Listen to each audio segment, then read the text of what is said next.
Himalaya.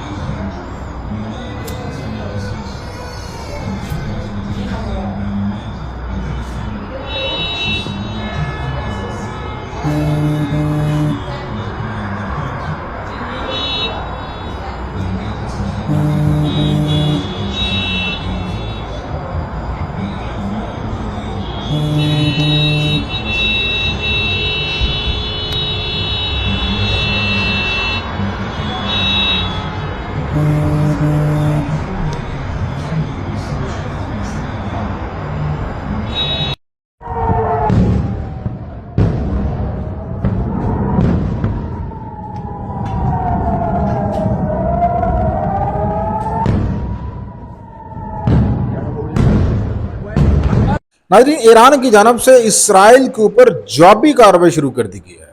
जवाबी कार्रवाई में इसराइल के शहर तल अबीब को तबाह करने का ऐलान किया गया है। ईरान की जानब से राकटों की और मिसाइलों की बारिश कर दी गई है और तल अबीब को और पूरे इसराइल को ईरान की जानब से तबाह करने का ऐलान किया गया है। ईरान ने कहा है कि इसराइल में कोई एक जगह नहीं बचेगी, कोई एक साइट नहीं बचेगी जो रहने के काबिल हो। उसने कहा है कि हम इसराइल को रहने के काबिल नहीं छोड़ेंगे।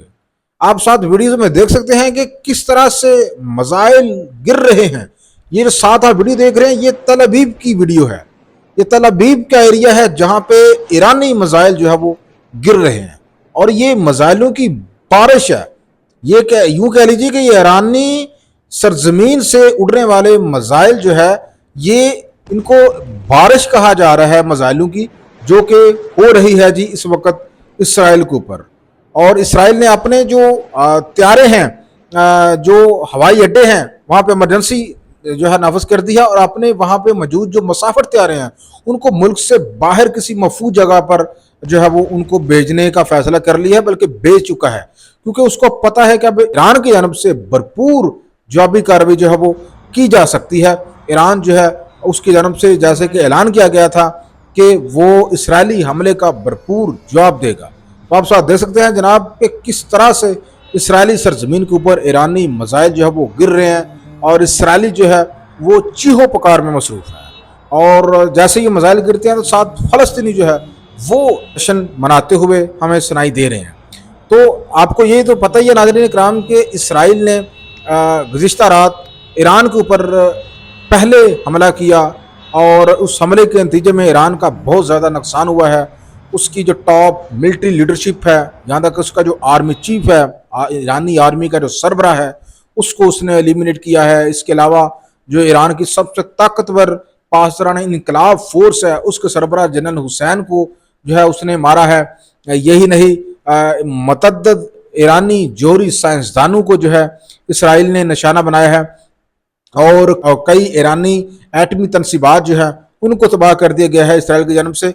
और अभी जो ईरानी हुकूमत है उसकी जानब से एक रिपोर्ट जो है वो सामने आई है। उस रिपोर्ट में ये बताया गया है कि कमो पेश 75 के करीब जो ईरानी हैं वो इस फाइट में, इसराइली हमलों में हलाक हो चुके हैं और मतअद्दद अफराद जो है वो जख्मी हुए हैं।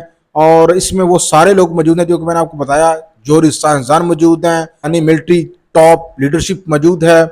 इसके अलावा छोटे छोटे साइंसदान हैं, वो तमाम साइंसदान जो कि ईरानी जोहरी प्रोग्राम था उससे वो डायरेक्टली या इनडायरेक्टली मुंसलिक थे। और ये नाज़रीन किराम हमला बहुत ही ज़रूरी हो चुका था ईरान की जानब से, क्योंकि अगर देखा जाए तो इसराइल ने हित्ते में ईरान की जो प्रॉक्सीज हैं उनको तकरीबन ख़त्म कर दिया है। लबनान में हिजबुल्लाह की उसने कमर तोड़ कर रख दी है। हमास को जो है उसने नाकू चने चबवा दिए हैं।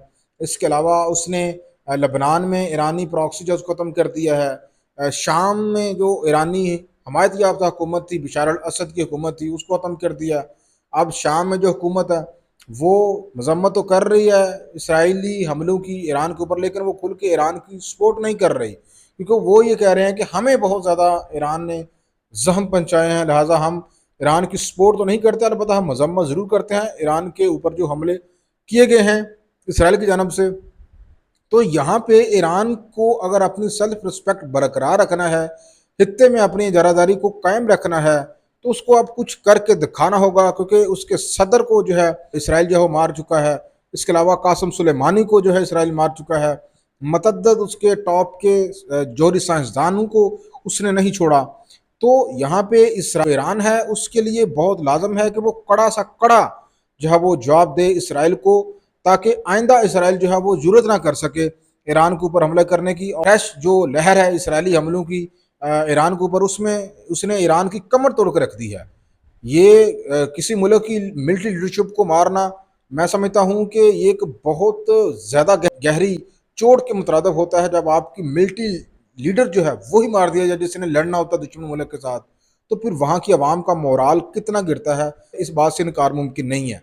تو آپ کو یہ تو معلوم ہی ہے کہ ایران کے اوپر جو اسرائیلی حملہ کیا گیا، اس میں اس کی ٹاپ ملٹری لیڈرشپ کو نشانہ بنایا گیا، ایرانی جوہری سائنسدانوں کو نشانہ بنایا گیا، اس کے علاوہ ایرانی جو تنصیبات ہیں، جوہری تنصیبات، ان کو تباہ کیا گیا۔ تو گزشتہ رات اس آپریشن میں ناظرین اکرام جو اسرائیل نے ایران کے خلاف کیا، اس میں 200 سے زائد فائٹر جیٹس جو ہے وہ شامل رہے، اور ان 200 جیٹس میں F-35 اور F-16 اور دیگر جو جدید امریکی لڑاکا طیارے ہیں وہ اس میں شامل تھے۔ اور یہ کہا گیا ہے کہ یہ طیارے جو ہیں اسرائیل سے اڑے ہیں اور ایران پہنچے ہیں، اور ایران سے اسرائیل کا جو فاصلہ ہے تقریباً 2000 کلومیٹر کا فاصلہ ہے۔ تو یہ طیارے جو ہے ناظرین اکرام جب ایران کے اوپر حملہ کر کے واپس گئے ہیں، تو یہ واپس رستے میں کہیں نہ کہیں کی ری فیلنگ ضرور ہوئی ہے، کیونکہ ان طیاروں کے اندر اتنی آئل کی کیپیسٹی نہیں ہے کہ وہ اسرائیل سے ایران تک پہنچے اور پھر ایران پہ حملے کر کے واپس جائیں۔ تو یہ رستے میں کہیں نہ کہیں کسی مسلم ملک نے ضرور اسرائیلی جو فائٹر پلان ہیں، جو طیارے ہیں، ان کی ری فیلنگ کے لیے انہوں نے ضرور مدد کی ہے۔ اب جو اسرائیل اور ایران کے درمیان جو ممالک، اس میں سعودی عربیہ ہے، عراق ہے، جارڈن ہے، سیریا ہے، لبنان ہے، تو ان ممالک میں سے کسی ایک مسلم ملک نے لازمی جو ہے اسرائیلی فائٹر طیاروں کو ری فیلنگ کی سہولت فراہم کی ہے۔ اسی وجہ سے اسرائیلی طیارے ایران کے اوپر حملہ کر کے پھر واپس پہنچے ہیں۔ تو یہ کون سا ملک ہو سکتا ہے، اس حوالے سے کھل کر تو کچھ نہیں کہا جا سکتا، لیکن جو ممالک میں نے آپ کو بتایا نہیں، میں سے کسی ایک ملک نے ضرور اسرائیل کی ہیلپ کی ہے۔ بہرحال یہ ہمیں وقت بتا دے گا کہ کون سا ملک جو ہے وہ اسرائیل کے اس حملے میں جو ہے ایران کے خلاف اسرائیل کی سپورٹ میں کھڑا تھا، مسلم ملک۔ تو یہ ساری چیزیں ہمارے سامنے آ جائیں گی۔ بہرحال تازہ ترین صورتحال یہ ہے کہ ایران کی جانب سے اسرائیل کے اوپر حملے شروع کر دیے گئے ہیں، اور اسرائیل کے خلاف جو آپریشن شروع کیا گیا ہے ایران کی جانب سے، اس کو آپریشن صادق 3 کا نام دیا گیا ہے، اور ایران نے 2 اسرائیلی طیارے مار گرانے کا بھی دعویٰ کیا ہے، اور یہ کہا ہے کہ اسرائیل کے اندر کوئی ایسی جگہ نہیں بچے گی جو کہ رہنے کے قابل ہو۔